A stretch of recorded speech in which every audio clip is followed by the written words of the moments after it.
Okay. Let's tell us who you are. Benjamin Heflin. And I'm with Liberty High School. Liberty High School, okay. Yep. All right. Can you tell us a little bit about what this game's about? This year's game is basically called Lunacy, and the idea is there's three robots on either alliance, and each alliance has a cart that the other alliance is trying to shoot balls into, and that's basically the gist of it. Okay. And so what do we have out here? Out here we have our robot.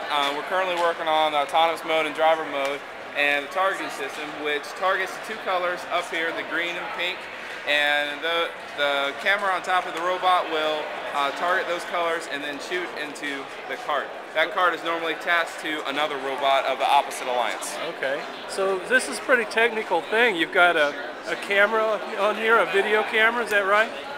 It's an Ethernet camera. Okay. It's basically a web camera. Okay, so you mean that this is all computerized? There's a lot of computers on here? Oh yeah. Okay. Well, it's one computer that controls a whole bunch of other things. Okay. And do you have a lot of programming that you have to do? Yes. Okay. Okay. And I have a programming team sitting over there who is the programmers. Okay. Who are the programmers.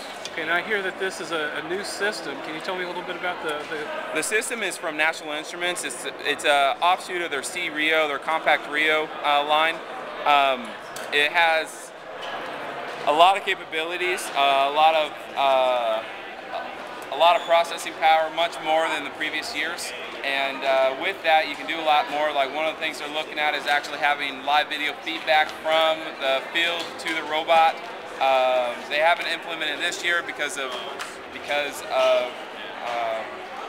making sure that there's enough airway space for it to come back without bogging down the internet.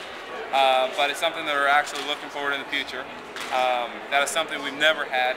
It can also control a lot more objects in its than before, and the processing power is about 2 or 3 times more than previous years. Okay. One last question is I like to ask people what does FIRST mean to you? As a teacher, what does FIRST mean? How important is it in your school? FIRST is basically a varsity sport for us, but the idea is these kids are learning hands-on and technical things that they can apply for the rest of their life. Not only do they learn, teamwork and working with other people, but at the same time they learn how to use tools, both power and hand tools, how to wire, how to program, things that can be useful for the rest of their life. Not only that, but they get to work with professional mentors who have been there, done that, to learn a lot of lessons.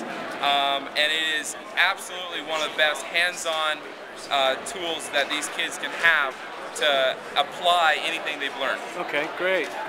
Thanks.